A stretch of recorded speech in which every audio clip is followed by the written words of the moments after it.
Bem, pessoal, tudo tranquilo? Bom dia, boa tarde, boa noite, conforme a ocasião. Então vamos estudar um pouco sobre as leis ponderais da química, tá bom? Dentro do estudo de reações químicas, tem duas leis ponderais que a química precisa que vocês conheçam. Olha só, a química precisa que vocês conheçam sobre ela, tá bom? Então a primeira lei é a lei de Lavoisier. Lavoisier tem uma história de vida muito interessante, né? Ele era rico, né? E daí trabalhava também como coletor de impostos, acabou morrendo no período da Inquisição, perdendo a cabeça. Mas ele tem muitas ideias muito boas, contribuindo muito para as ideias de tornar a química uma ciência mais exata. Então, um estudo mais de ter uma definição, valores mais exatos. Não a química somente empirista, em termos qualitativos, entender o que ocorre ali, mas entender o que ocorre e como ocorre e qual o valor daquilo que é previsto, sabe? Então Lavoisier fez a lei, que é a lei da conservação da massa. Alguns de vocês talvez conheçam a lei da conservação de energia, que é parecida. Mas a conservação de massa também é parecida.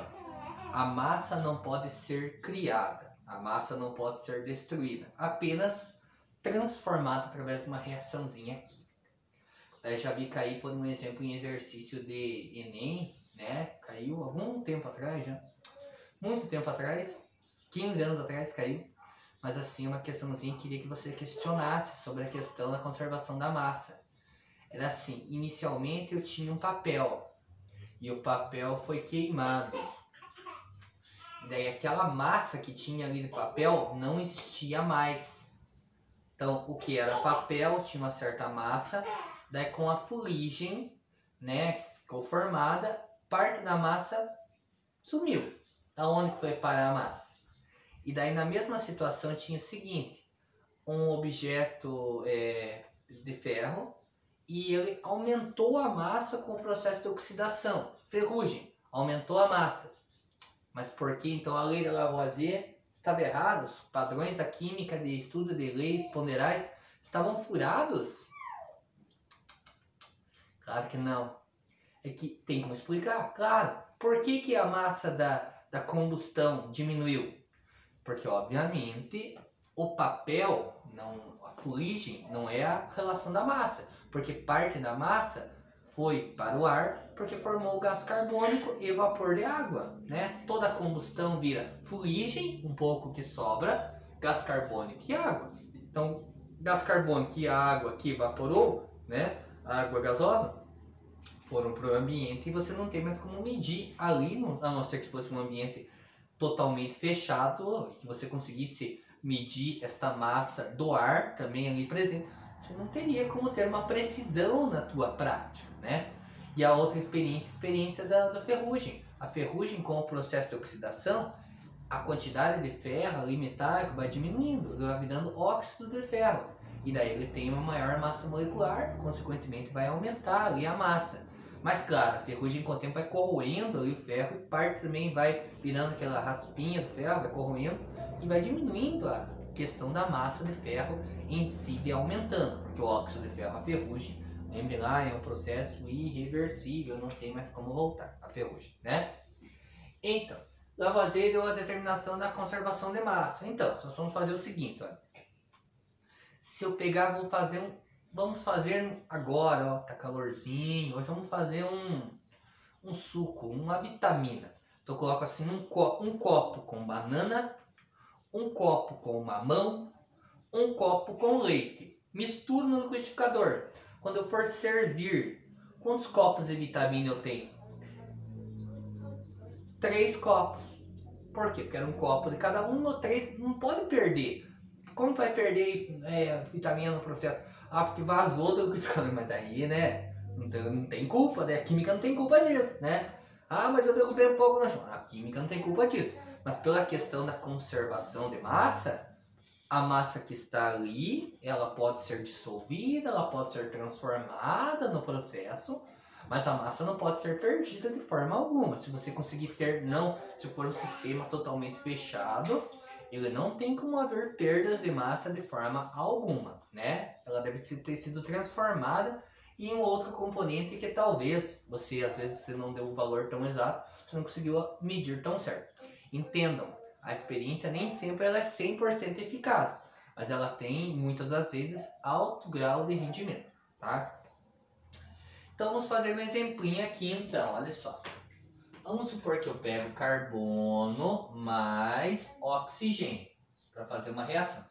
Eu tenho 12 gramas de carbono e tenho 32 gramas de oxigênio, formando gás carbônico, tá bom? Então eu tenho 12 gramas de carbono, 32 gramas de oxigênio. Juntando carbono com oxigênio para formar gás carbônico. Quanto de gás carbônico vai formar?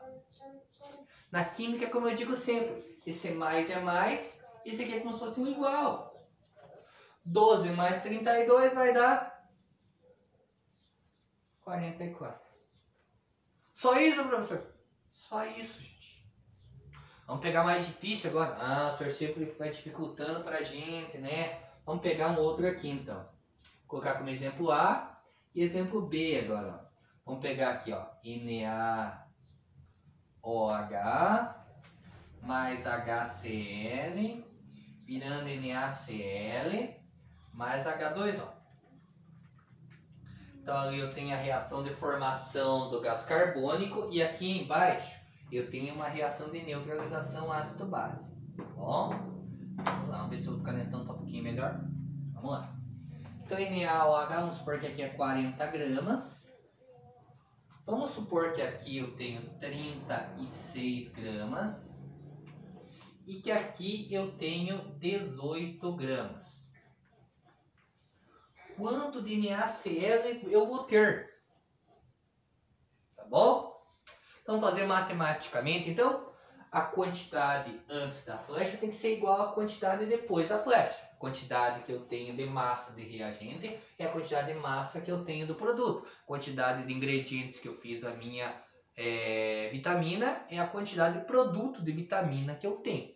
Então, ó, 40 mais 36 é igual, né, a flechinha como se fosse igual, vou chamar aqui de X.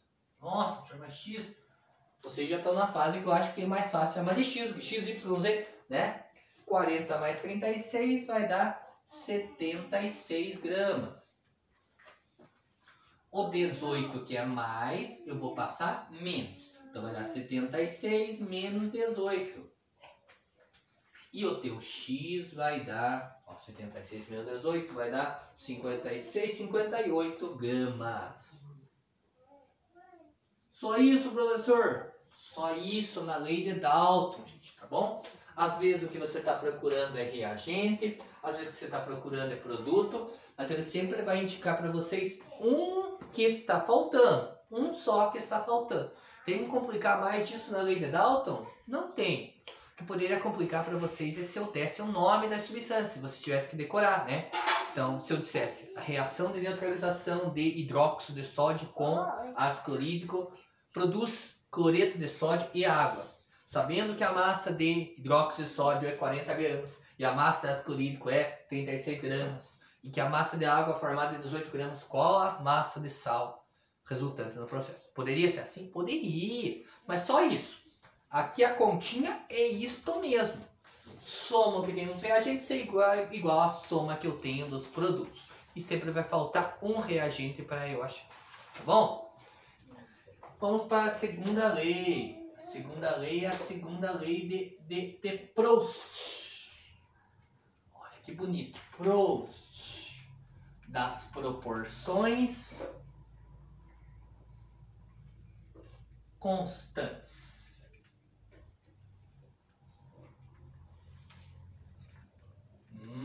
E agora vai ter uma proporçãozinha, então. Então tá. Vamos supor que eu tenho uma reação assim, ó, olha só, do tipo H2,